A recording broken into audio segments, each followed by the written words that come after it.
বডোফা উপেন্দ্ৰ বৰ্ম আমাৰ অসমৰ বিভিন্ন মহাপুৰুষৰ তালিকাৰ ভিতৰত অন্যতম এজন ব্যক্তি যিজনে নিজৰ জাতিক ইমান শক্তি প্ৰদান কৰিলে ইমান সাহস প্ৰদান কৰিলে ইমান স্বাভিমান সৃষ্টি কৰিলে যে তেখেতৰ মৃত্যুৰ পিছত ইমান বছৰ হৈ গ'ল তথাপিও সকলোৱে আজিও তেখেতক শ্ৰদ্ধা কৰে এয়া হ'ল এজন মহান ব্যক্তিৰ পৰিচয় যিজনে মাত্ৰ নিজৰ জীৱিত থকা সময়তো নহয় তেখেতৰ গুচি যোৱা পিছতো বছৰে বছৰে বড়ো সমাজক সাহস স্বাভিমান শক্তি প্ৰেৰণা দিছে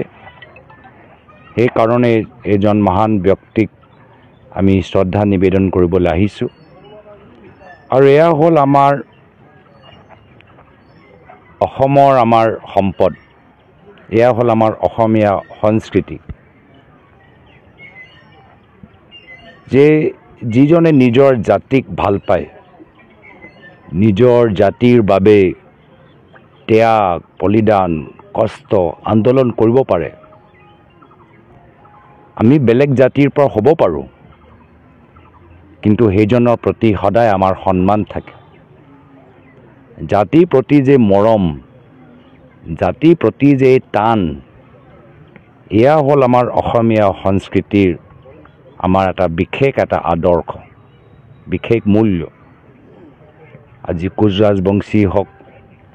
দেউৰী হওক কাৰ্বি হওক ৰাভা হওক আদিবাসী হওক এই বিভিন্ন সমাজৰ ভিতৰত যিসকলে নিজৰ জাতিক ধৰি ৰাখিলে সামাজিকভাৱে অৰ্থনৈতিক বা ৰাজনৈতিকভাৱে তেওঁলোকক ক্ষমতা দিলে তেওঁলোকৰ অধিকাৰ সম্পৰ্কত আন্দোলন কৰিলে আমি সকলোকে সন্মান কৰোঁ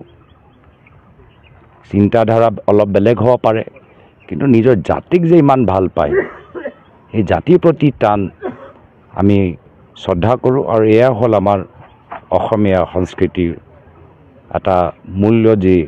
আজিৰ তাৰিখত আমাক বান্ধি ৰাখি থৈছে যে BSc BTC আৰু BTR ৰেকৰ্ড হ'বলৈ সক্ষম হৈছে এইটো হ'ল উপেন্দ্ৰনাথ ব্ৰহ্মৰ চেক্ৰিফাইচৰ কাৰণে আপুনি কি ক'ব ইয়াৰ বিষয়ে মই যিখিনি কথা ক'লোঁ মই একেখিনি কথা আকৌ দোহাৰিবলৈ নিবিচাৰোঁ পুনৰবাৰ কৈছোঁ যে তেখেতৰ গুচি যোৱা পিছত আমাৰ মাজৰ পৰা গুচি যোৱা পিছতো আজি আমি তেখেতক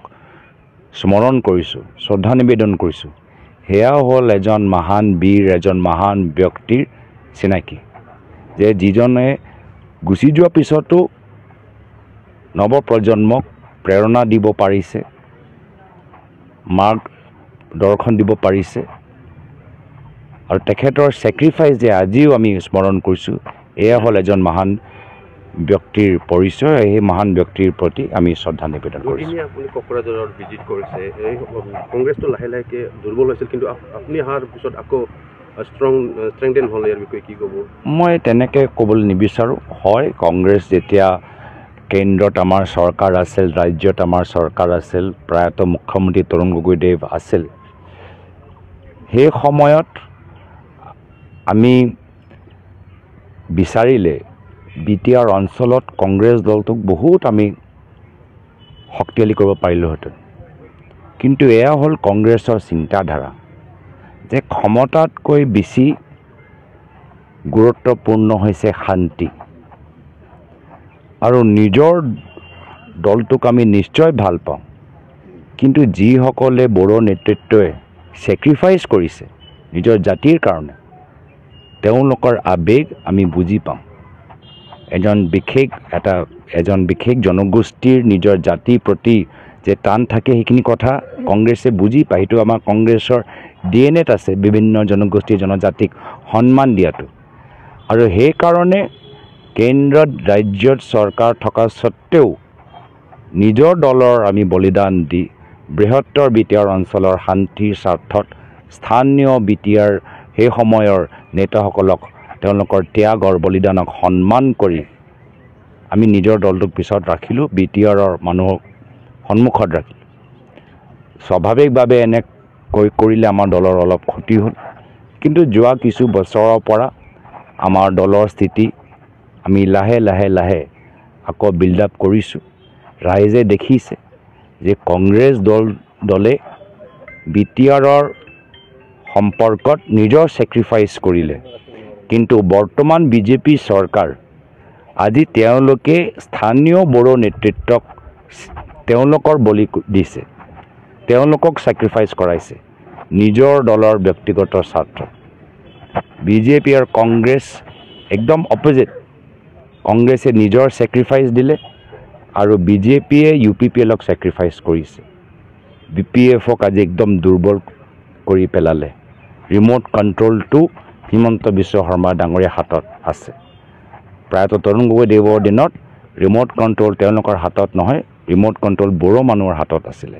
আৰু এই কথাবোৰ মানুহে এতিয়া গম পাই গৈছে আৰু পুনৰবাৰ কংগ্ৰেছক স্বাগতম জনাইছে ৰিজনেল পাৰ্টি হয় এটা অগপক শেষ কৰিলে যি অৱস্থা আজি অগপৰ হৈছে দুজন ব্যক্তিৰ বা তিনিজন ব্যক্তিৰ দল যি দলে অসম আন্দোলনৰ পৰা জন্ম হ'ল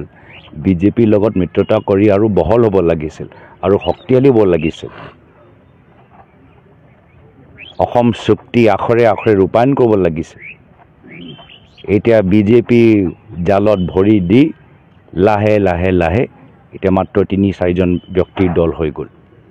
এই একে অৱস্থাটো আমি দেখিছোঁ যে বিজেপিয়ে UPPLে হওক BPFে হওক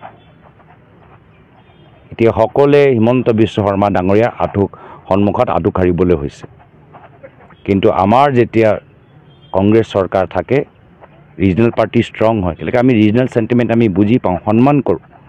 আৰু ছেক্ৰিফাইচ কাৰণে বৃহত্তৰ ৰিজনেল ইণ্টাৰেষ্টৰ বাবে কংগ্ৰেছে সদায় ছেক্ৰিফাইচ কৰিবলৈ সাজু ক্ষমতা আহিব ক্ষমতা যাব